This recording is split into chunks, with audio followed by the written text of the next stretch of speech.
Welcome back, everyone. We met our next speaker, Dr. Kayla Black, earlier today as moderator of the panel. In addition to being professor of psychology at the University of Central Oklahoma and a licensed clinical psychologist, Dr. Black is the best-selling author of books on topics from critical thinking and pseudoscience to racism and sexism in early psychology to various kinds of psychopathology. In this session, Dr. Lack, a clinical psychologist who specializes in anxiety and fear, will discuss why the fear of hell is so powerful for some people and strategies to reduce and eventually eliminate it. Dr. Lack, I'm so thankful to you for speaking on this important topic, which has been emotionally crippling for many of us who were indoctrinated with the fear of hell in childhood. So thank you for speaking to us on this topic. Yeah, well, thank you for having me, Janice, and thank you everybody in the audience for being here, and especially thanks to our tech crew for keeping everything running so smoothly. So it's been fantastic all conference. So like Janice said, what I'm doing today is I am talking about the fear of hell. And, how we can then find relief. So, what I really want to just kind of start with is getting to know you, the audience, just a minute. So there's a link in the chat, and you can see it also here at the top of this slide. pollev.com/KaylaBlack003. If you log into that through your phone, through another tab in your browser, or wherever you're watching this from, you can respond to various prompts and questions that I have throughout today. So the first one is, kind of, why are you attending this talk? What's your role? Maybe you're somebody who's struggled with this before. Maybe you're somebody who has helped people struggle with this before. Maybe you're just trying to figure out, why are people afraid of something that isn't real, right? Which turns out lots of people are. I just wanted to kind of, get a little bit of an idea first before we really dig into the meat of today of just, kind of why are people attending this talk? So learn and understand religious trauma in my practice as a therapist, deconstructing someone that has anxiety and religious-based OCD. It's a key component for many of religious trauma. It certainly is. Seeing some common themes there, right? We're obviously at the conference on religious trauma, right? And that's a great question, because there are, I think, a number of us out there who might look at this and say, look, I don't believe in this anymore, right? Like, I don't believe in these concepts anymore. So why would I be afraid of them? Like, I don't believe in leprechauns, so I'm not afraid of leprechauns.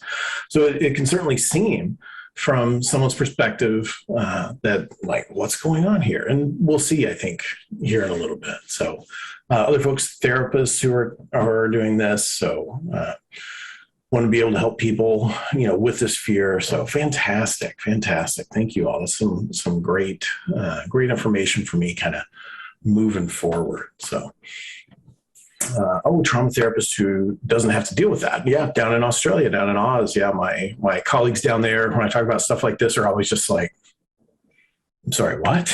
Like, this is a thing you have to deal with? And it's like, yeah, we do. We do here. So great. Well, thank you all for doing that. Well, let's start out with some definitions, right? So make sure we're all on the same page in terms of what's what. So a lot of times people use the terms fear and anxiety interchangeably, and that's not technically correct, because it turns out fear and anxiety are different things. They're really commonly seen together, but they're not the exact same thing. So I can be anxious but not fearful. I can have fear but not anxiety. So you can have a mixture of these. So what fear is really an intense, immediate response to a threat that's right here. And I tend to then try to engage in things like escape behaviors, so removing myself from the situation, high levels of physiological arousal, which I know we've talked about in a couple of different presentations already, and then thoughts of what we call imminent threat, right? So this is happening right now, and I'm in danger right now. That's what we call sort of prototypical fear. Now, anxiety, on the other hand, instead of escape behaviors, like here's something right now, I'm going to get away from it. Anxiety tends to be more about avoidant behaviors. There's something in the future that might happen, so I'm going to do something right now in order to try and make it not happen or have to not interact with that. And so instead of that immediate high-level physiological arousal of your nervous system, we tend to see more things like muscle tension, stomach aches, back aches, things like that, and very future-focused, right? So it's not that I'm worried about something right now, it's that I'm worried about something happening in the future. And these, again, are very, very highly correlated. Lots of people show both across different kinds of anxiety disorders. And a lot of people who show fear of hell actually have both of those as well.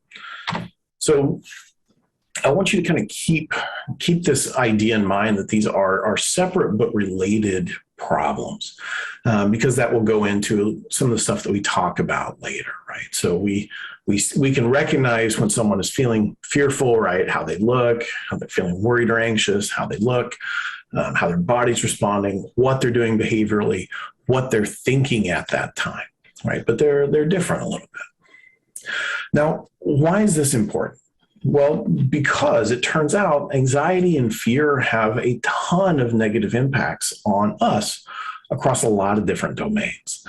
And these domains are kind of universal in that they tend to impact our cognitive performance. We see lots of scholastic underachievement from people who have very, very high levels of fear and anxiety.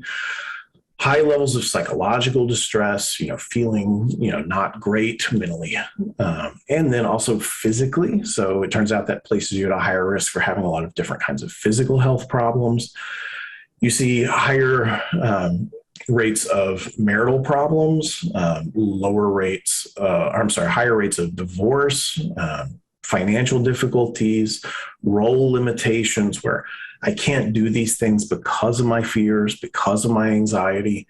And this is across different kinds of problems. So this is not just related to fear of hell, but fear of anything, high levels of anxiety.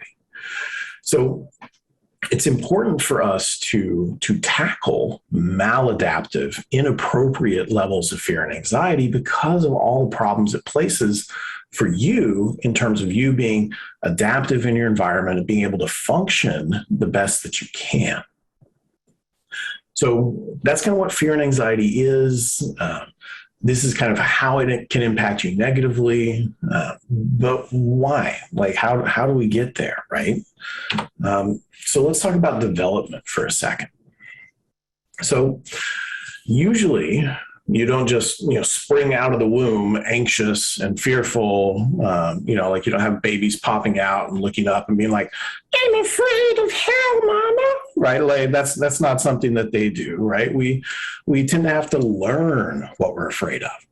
And the example I often use is like my son, who I have a ball python and I use this python for treatment of people who have snake phobias. And so my son has, grown up with this python. My python is 21 years old this spring. So he's older than my child, right? So my son has literally zero fear of this snake, right? Since the time he was 1.5, 2 years old, he's been holding him, he puts him around his neck. He's like, you're a good snake. But I have grown people walking in my office who, lose control of themselves physiologically when they see this snake. Why is my son not afraid of it, but these other people are?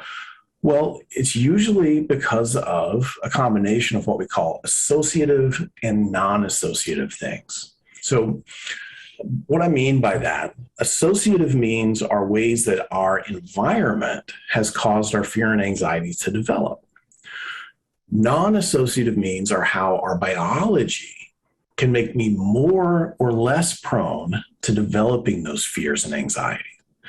And, some of us are just kind of biologically loaded to be more fearful, more anxious, just naturally. And then if we have certain kinds of environments, which we'll see here in a minute, that actually puts me at a much, much greater risk for developing clinical level problems with fear and anxiety. So the mathematical equation I use is certain kinds of genes plus certain kinds of environments equals you come to see Dr. Lack because you have fear and anxiety problems. So, I'm not going to get into the biology of it because we can't change that, right? Like I can't be like, all right, I'm sorry, we're going to go in and take these genes out, insert a fresh set. We can't do that yet. But we can look at that environment, right? We can look at how we're responding to our environment. So let's take a second and just kind of see, what sort of environments are most likely to result in high levels of fear and anxiety. And my guess is this will seem familiar to some of you who grew up in certain kinds of religious backgrounds. So we know now from tons of research how to raise a particularly anxious child. We know, here's the things you want to do if you're going to want to make this child feel really anxious. And parents of children who are overly anxious and overly fearful tend to be very restricting. They tend to be very rejecting, non-intimate. So we see them being more kind of cold, more kind of harsh towards the child. They tend themselves to model a lot of anxious behaviors. A lot of times we say, apples don't fall far from the tree. And that very much is a thing that we see with anxiety. We also see that parents who raise anxious children tend to have a lot of fault finding, right? So they're criticizing them very often. This is what's wrong. You're not good enough. You're never good enough. And they don't tend to be very supportive. There's not a lot of scaffolding happening. Instead, they don't give help in finding solutions to challenging problems, or they just consider it some sort of moral flaw if you're struggling in any way. And we also see environments that are really highly evaluative. So they're constantly judging you, constantly trying to find fault with you, that have little support tend to make you more likely as a child to develop problems with fear and anxiety that can often carry throughout your life. Now, one of the things that I think is interesting is to think about these kind of child-rearing practices and how that relates to the theme of this conference, which is religious trauma. So, one of the things that I think most of us who either have been in those environments or have worked with folks in those environments know is that for many fundamentalist or evangelical environments that children are growing up in, there is plenty to be afraid of. There's plenty to be nervous about, right? I couldn't design an environment to give people anxiety that's better than what so many of my clients come from, where from day one, I'm going to church and I'm being told things like, look, unless you do the right things, you're going to hell, right? You're going to burn forever. And there are demons and Satan trying to tempt you all the time. And there's spiritual warfare all around us. You have to be always on guard about, the majority culture, even though it is the majority culture, right? The majority culture trying to trap me. We're always sinful. We're born with sin and it's terrible and we're awful. And we're just really hoping that Revelations comes true within our lifetime, right? And we can all go to heaven in the rapture.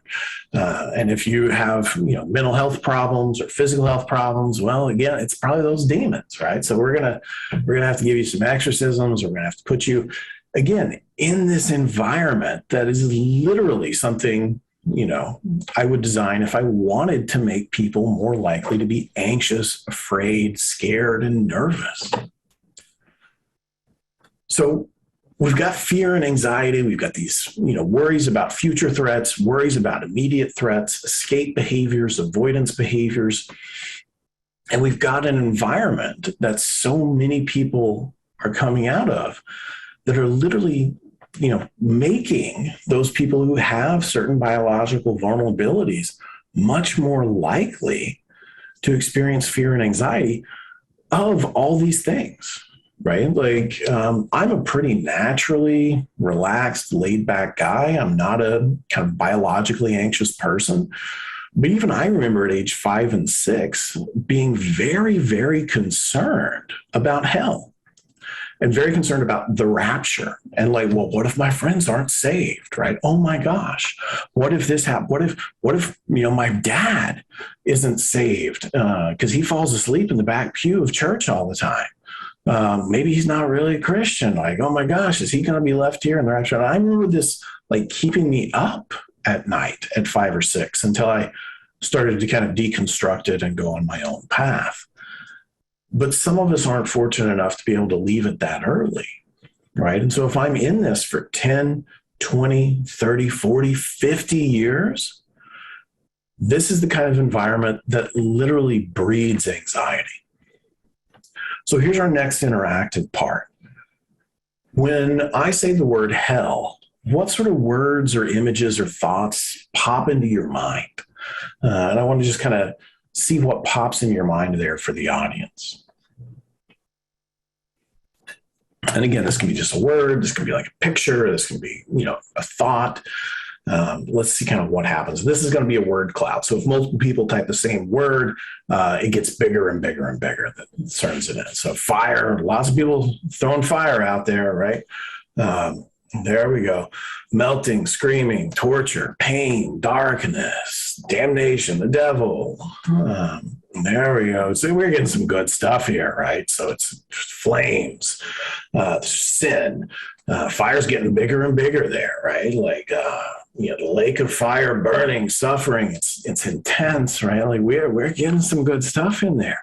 And by good, I mean terrible, right? Especially if you're hearing this over and over and over again, especially as a young child, when you're in these crucial developmental stages that, Dr. Ray talked about last night. And I'm just having this over and over, and I'm just hearing like, you're going to be alone, you're going to be punished, you're going to be dying, right? It's weeping, you're separated from God, it's going to be happening forever. Boy, that's some intense stuff, right? Especially for kids. Now, let's take a little shift here. So I just asked you what kind of thoughts there were. What kind of feelings and emotions do you have associated with hell? If you hear the word hell or hellfire or something like that, what kind of feelings, what kind of emotions come up during that? Loneliness, that's a good one. Despair, great. Sadness, fear, boy, fear's getting big there. Terror getting big. Shame. Oh, shame is feeling scared, afraid, rage. Yeah, that's exactly what I would expect. Look at how big fear is there, right? Fear, terror, being scared, being sad, being angry. Boy, we're getting some good stuff that's right on the nose for what I would expect you all to say, right? Look how big fear is, right? It's huge there. And terror as well. That's a really good one. But also notice that sadness, right? And feeling bad. Those are pretty big, right? Those are pretty big. So let's talk about what actually maintains fear and anxiety, right? Because it's one thing to develop, but why does it stay, right? Why, if I exit this religion, and I no longer believe in these spiritual aspects or the kind of the dogmatic truths, quote unquote, well, why am I still afraid, right? Well, there's a lot of different factors, that we talked that can cause fear and anxiety to start, but they're primarily be maintained via certain types of behavioral processes. And so I'm what's called a cognitive behavioral therapist. And cognitive behavioral therapy is actually our best, most well-supported treatment for clinical level problems with fear and anxiety. Things like specific phobias, PTSD, generalized anxiety, separation anxiety, social anxiety, things like that. And what cognitive behavioral therapy does is it focuses on changing the way that we think and changing the way that we act in order to change how we feel. And changing the way that we act, it turns out, is the crucial part here, and you'll see why. And so even if you don't maybe qualify for some sort of a diagnosis, the same processes are in play maintaining any type of fear and anxiety. And so the same skills that I'm going to go over are the same ones that can help you overcome a fear of hell. Right now, we're going to get into a lot of graphs and diagrams. So I hope everybody's ready. So you may want to take a drink of water or something stronger. Get yourself ready for this. Okay. So when we think about our response to events, from a cognitive behavioral model, we think about three primary components. We think about the emotional component, which is how I feel. We think about the cognitive component, what am I thinking? And we think about the behavioral component, what am I doing? And so my guess is, for those of you who have experienced religious trauma, and those of you who are working with them and seeing them, this is going to look pretty familiar, right? So someone starts talking about hell, maybe you see a mention of it in a TV show or a movie or a demon or a picture of Satan or something. And if you have that kind of fear of hell difficulty, you'll probably start noticing that emotional component of I'm afraid, right? Just like you all told me, my heart's racing, my heart starts pounding. I start having that immediate response. Maybe I get a little hot, a little sweaty. But then you're also going to start having behavioral components and cognitive components. So the cognitive components, it may be a thought like, well, what if hell is real? I'm really going to go, oh my gosh, what if I'm going to die? Or it may be, the kind of images that you might have pop into your mind of burning forever and being damned and flames and fire and things like that. And then there's this behavioral component, which is what do I do in response to those emotions and those cognitions? And usually, because it's fear-based that we're talking about here, that means I'm going to escape from the situation. I'm going to get out of here. Maybe I'm going to seek some reassurance. I'm going to call my other friends who are rationalists and non-religious folks and be like, look, hell's not real, right? And they're going to be like, no, what are you talking about? Like, okay, I'm going to go listen to some, Christopher Hitchens, or I'm going to go listen to my favorite non-religious podcast or something like that, where I'm going to seek reassurance. Right? And this cycle, right? These three components all interact with each other. They all feed off of each other. And it turns out that's how we can then make some changes in order to decrease that fear. So when we avoid or escape a real threat, that is fantastic, right? It helps us survive. It helps us thrive, right? But when we avoid or escape something that seems or feels dangerous, but it isn't, what happens is it makes our fears worse over time, right? So if I escape from a real threat, like let's say I'm out here on my farm and I throw over, a log and there's a rattlesnake under it. That's a real threat. Those are dangerous. They can bite me and hurt me. I'm going to be, whoa, okay, I got to get out of here. I'm going to go, grab my shovel. I'm going to take care of that guy. But if I do that same thing where it's not a real threat, like it's just a rat snake, right? Or a garter snake or something. And I'm like, oh my gosh, I gotta get out of here. That's actually going to make my fear worse over time.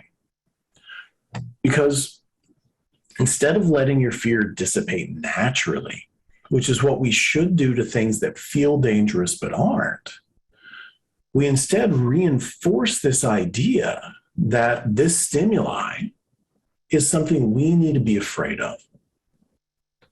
Now, let me show you what I mean. So this is what I'm going to call the fear cycle.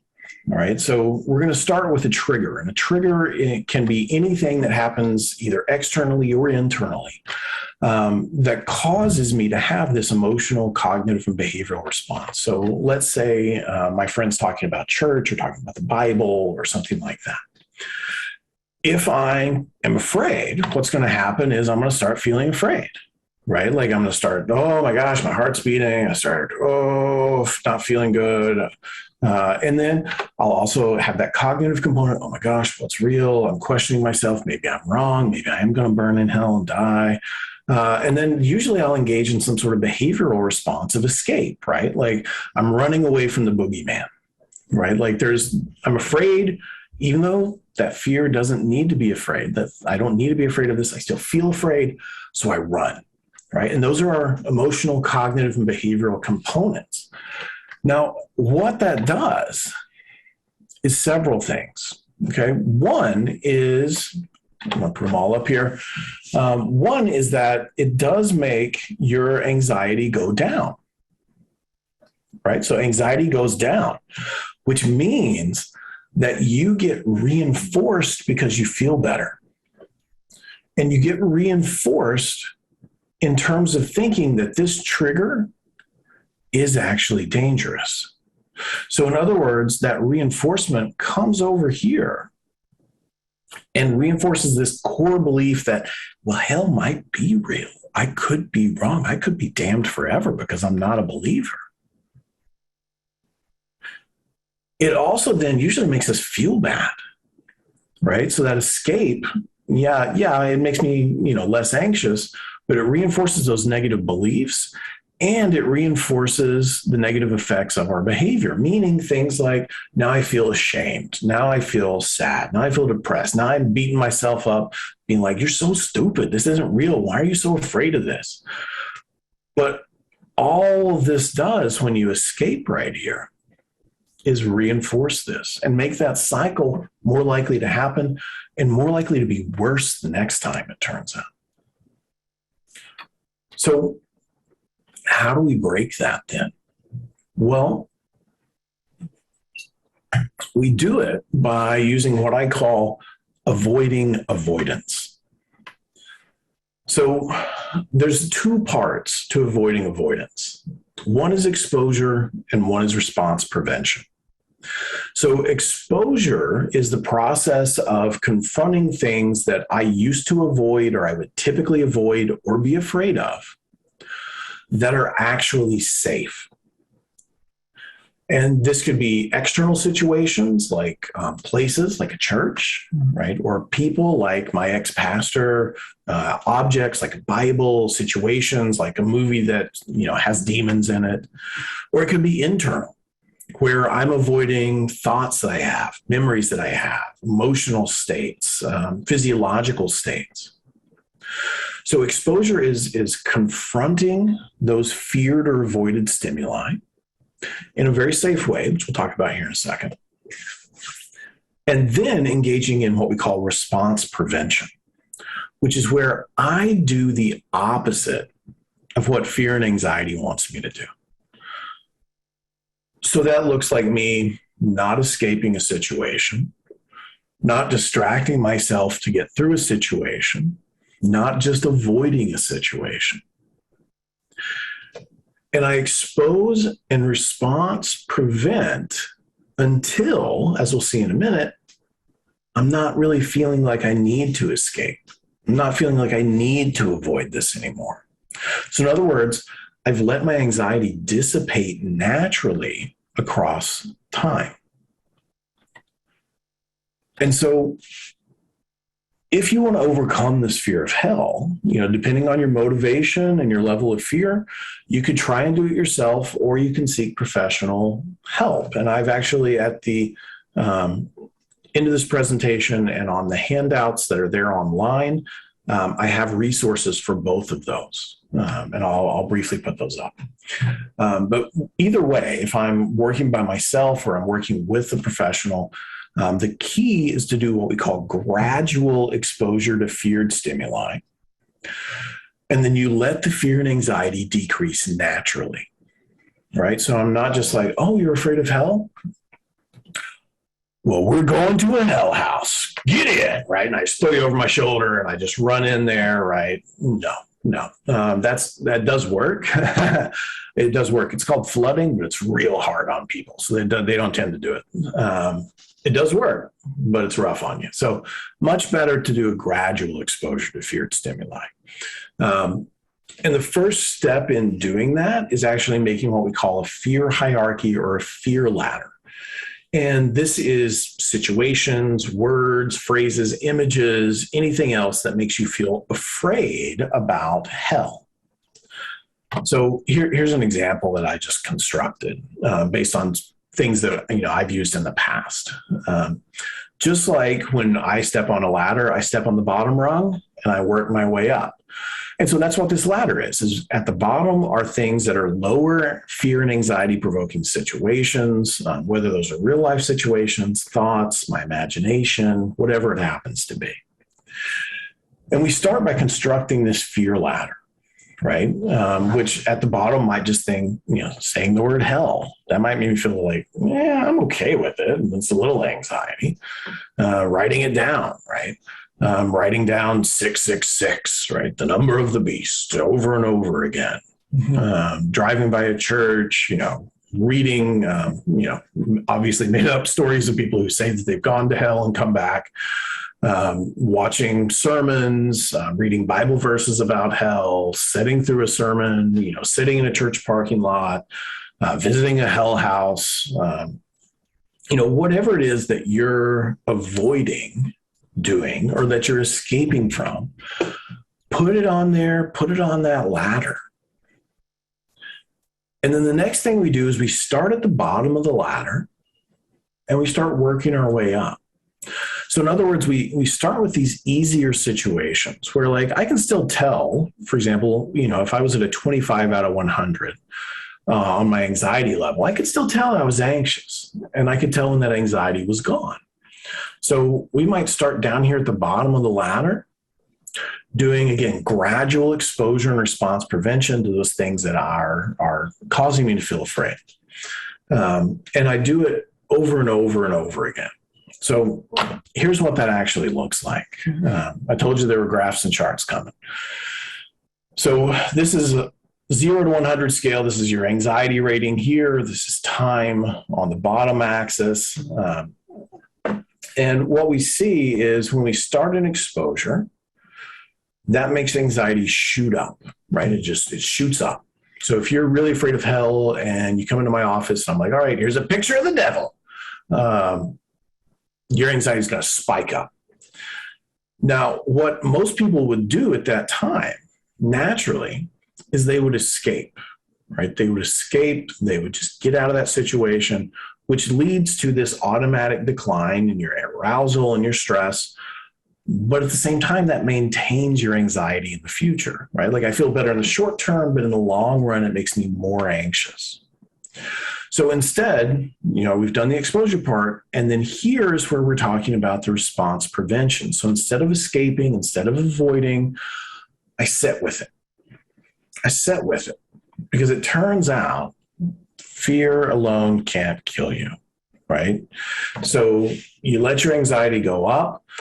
And people who have these kinds of clinical level problems with fear and anxiety, they feel like, well, my anxiety is going to go up forever and ever and ever until my heart explodes and I die.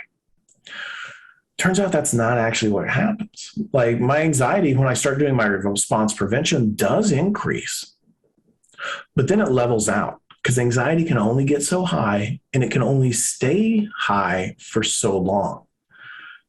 And so what happens when I keep not escaping, not avoiding, is that anxiety naturally begins to decline, just goes down. I start feeling better. I start feeling calm. And then I can discontinue that when usually I've got around a 50% reduction. And then I do it again. All right, we're going to start it again. I'm going to start writing, 666 again. I'm going to start listening to this sermon again. My anxiety is going to go up. But because I didn't escape the last time, it's not going to go up as much. And it's going to stay, lower, and then it's going to get low quickly. And then we do it again. And then we do it again and again and again. And it turns out that when we do this process, we interrupt that fear cycle. Now, some things to remember for our therapists and other people at home is you start low on the ladder. Before you start, you would write down, what is it that fear and anxiety tells you is going to happen if I do this? If I watch this, I'm going to get so anxious, I'm going to start crying and I'll never stop. If I watch this, I'm going to have a panic attack. So write that down first, start your exposure, go until you feel noticeably less anxious, at least a 50% drop. And then look back. Okay, did what fear told me was going to happen actually happen? No? Awesome. Well, I'm starting to engage in what we call inhibitory learning then at that point. And then you do it again. And you repeatedly do this over and over again. And that's the key to change. So this fear cycle, when you start doing exposure and response prevention, starts changing, right?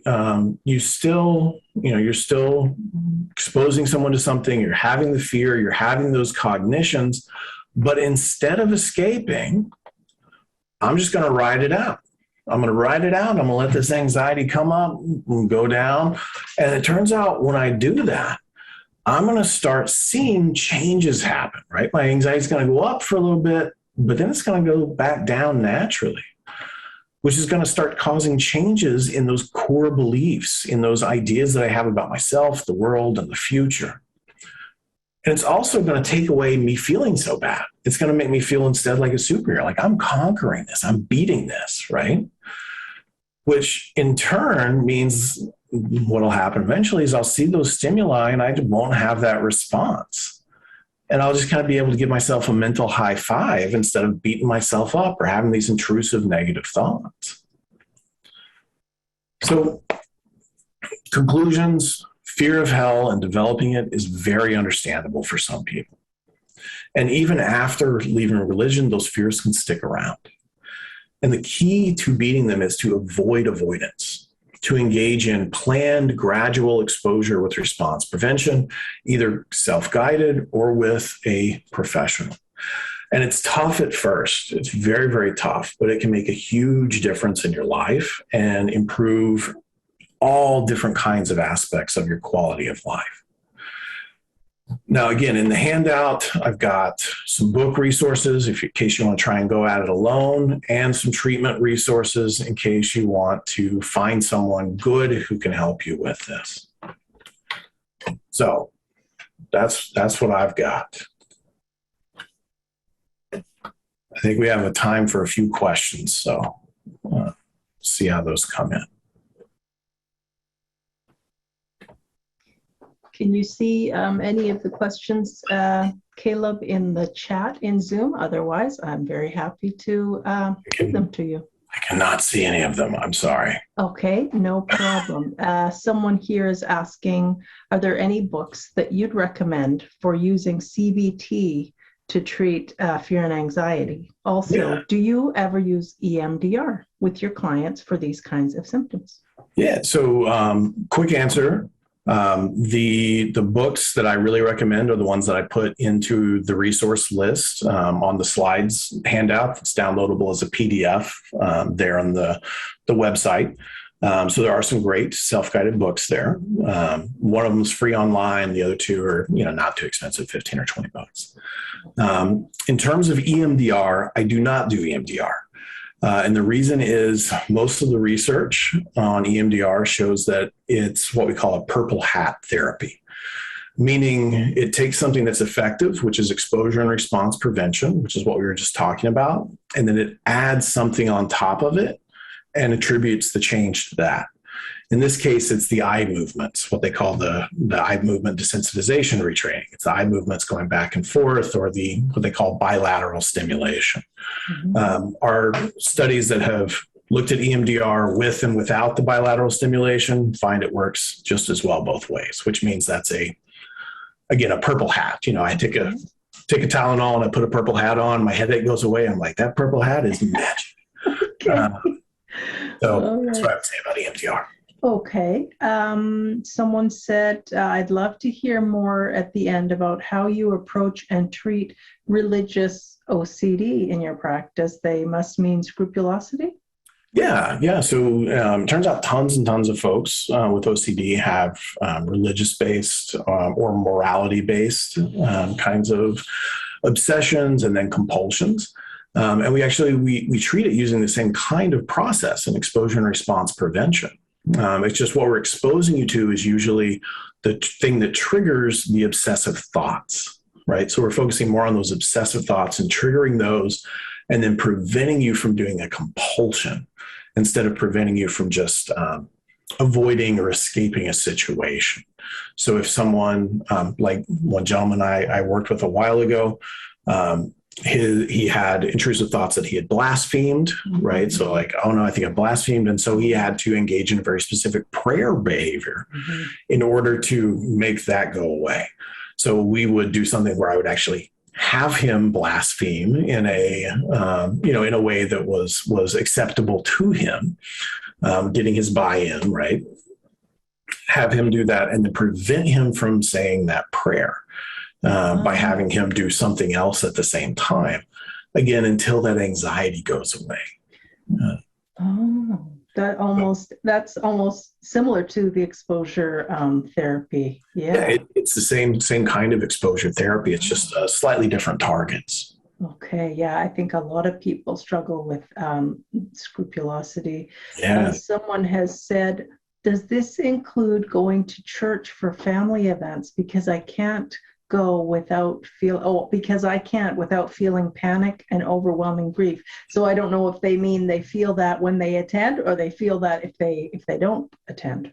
My guess is panic when they don't attend, and then grief when they don't attend as well, or panic when they do attend. I'm sorry, and grief when they don't. But yeah, that's a great example of something that would go up very high on the hierarchy, right? Like on that fear ladder that you were talking about, we would work our way up to something like that. You wouldn't just start with it, right? We work our way up to it. But eventually, yes, that would be something where it's like, well, I want to do this because I love my family. I want to support them, be there for them. I can't do it right now because I'm too afraid or I'm having panic. And so we work our way up to that situation. So yeah, that'd be what we call a high level exposure for that person. Yeah. And so people can do your exercise, your ladder exercise on their own. And it's also a great idea for them to reach out to a qualified secular therapist who has... Especially if you're struggling a lot. Because it's hard. What I'm asking you to do is I'm asking you to do the thing that you're most afraid of, right? Yeah. And so for a lot of us, having a caring, empathic soul there on our journey with us to do those is crucial. If I have huge amounts of motivation, and maybe I've got a significant other or best friend who's willing to kind of walk that path with me, that can be great. But a lot of times you do need, a professional help, somebody who's trained in exposure therapy. Yes. And someone has asked if you would put up the last slide again that had the resources listed. I will. It's downloadable under the files on the website. Excellent. You mean the website for the conference? The conference, yeah. If you scroll to the bottom under files, it has all of my slides actually on there. I uploaded that to the files. So, thank you. That'll be or if someone has problems finding it, just contact me through my website or email or whatever, and I'll send it to you. Just time for one more question. Someone's noted that some other therapists don't like the idea. They don't recommend exposure therapy when dealing with religious trauma, but you obviously find that it can be quite valuable. Yeah, I think we see a lot of reluctance towards exposure therapy among people who are not well trained in or familiar with the literature about exposure therapy because it sounds scary. Right? Yeah. I'm going to have you do the thing you don't want to do, which is kind of the opposite of what a lot of mental health professionals do, which is I'm here providing a safe space. I'm here supporting you, right? And I do the same thing, right? This is a safe space. I'm supporting you, but I'm also going to help you face those fears. And I would say the research literature is unequivocal that the best treatment for fear-based problems and anxiety is exposure and response prevention. All right. We have time for one last very quick question. What can be done in a short-term basis to alleviate fear of hell, as in somebody on their deathbed that is afraid they are going to hell? Oh, dear. I don't think that's a short question.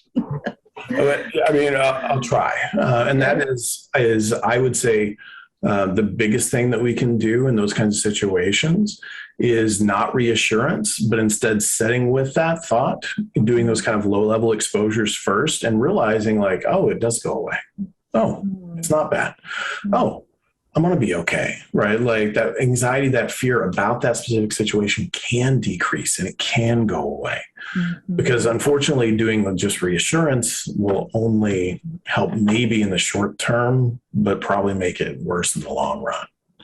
Wow. Yeah, boy, that's great, great instruction that you give us, and also can feel so daunting that instead of running away to try and alleviate our immediate distress, to sit with it, with the knowledge that the anxiety is actually not going to kill us. Yeah, it turns out I'm afraid of something that's not actually dangerous, so I can let it go down naturally. Well, now I feel forewarned. If I ever come to you for help, there'll be a big snake in your in your office. I'll be ready. We got all sorts of stuff. Whatever we need, snakes, spiders, whatever we need. So. This was just terrific. Thank you. I think our viewers will have got a lot out of this. Thanks, Dr. Lack. Sure. Thank you. Thank you.